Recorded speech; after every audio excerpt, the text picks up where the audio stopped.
Good evening, everybody. This is Rachna from third year CLD. This is my video for Science Project Part 2. So the concepts we'll be using to understand the transportation of oxygen through myoglobin are mainly the spherical Galton's board model, and we'll be using the concepts that we learned in the random walk concept. Basically mean displacement, mean square displacement, etc. Now coming to what a Galton's board is, it was designed to show the central limit to prove the central limit theorem.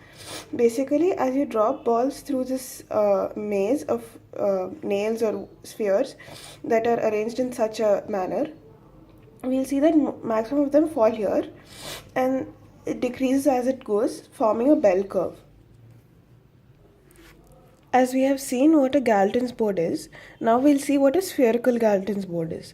It's basically the same as a Galton's board, but all the nails or spheres, whatever you want to consider, are put in concentric spheres around each other. The distance between each sphere is taken as r, as you can see.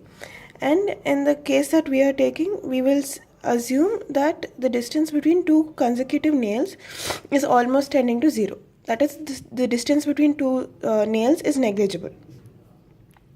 So coming to, we get the dimensions as such.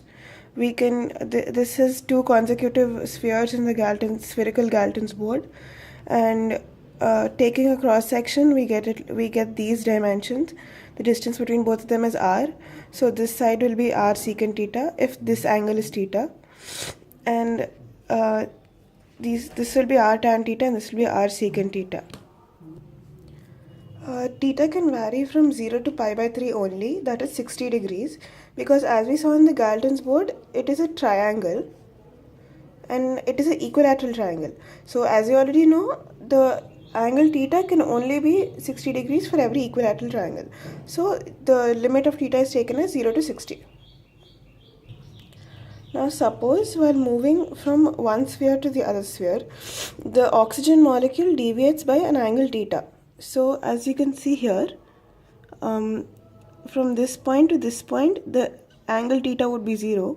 From this point to this point, the angle of deviation would be theta. The maximum variation of theta would be 60 degrees. And this line we see here, or this line we see here, is the displacement by the oxygen molecule. So that displacement is taken as r secant theta. So probability of deviation of angle theta is the area covered by this made by angle theta by the maximum area possible, that is when theta is 60 degrees. So then we get this expression, and the probability will be 2 tan theta into secant theta d theta by 3. So as I said before, deviation is theta and displacement is r secant theta, because tan pi by 3 is root 3. Here it's replaced in this expression, and here we get 3. In the spherical Galton's board shown before, we'll consider that there are n spheres in the Galton board. So for n spheres, the total displacement would be r secant theta 1 plus r secant theta 2, so on up to r secant theta n. That is summation of r secant theta I from I equal to 1 to n.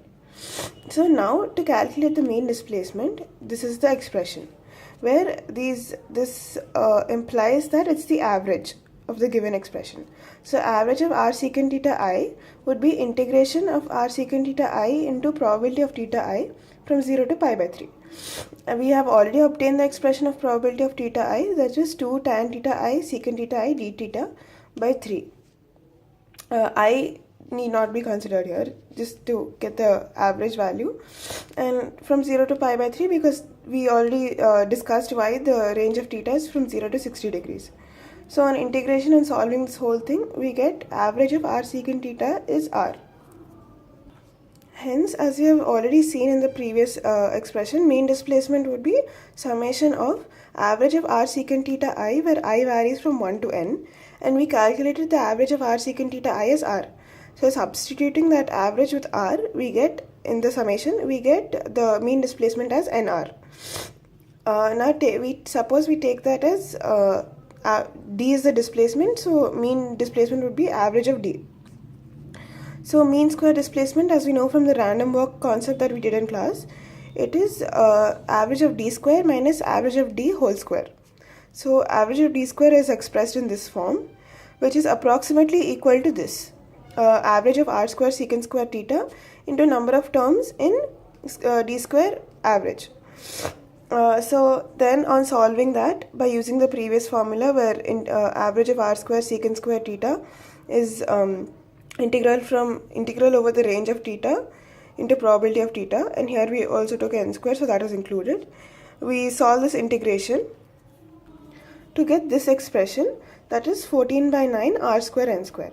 Thus we see that the mean square displacement is 14 by 9 r square n square minus r square n square, because previously we have already seen that mean square displacement is nothing but average of d square minus average of d whole square.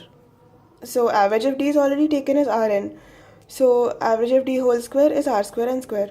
So on solving this we get 5 by 9 r square n square, and as expected we see mean displacement is directly proportional to rn, mean square displacement is directly proportional to r square n square.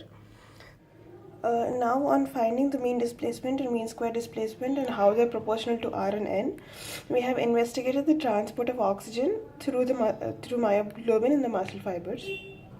Just to make some clarifications, each nail on the spherical Galton's board is considered as a point in the muscle fiber, and the particle moving is the O2 molecule, because we're talking about the transportation of oxygen.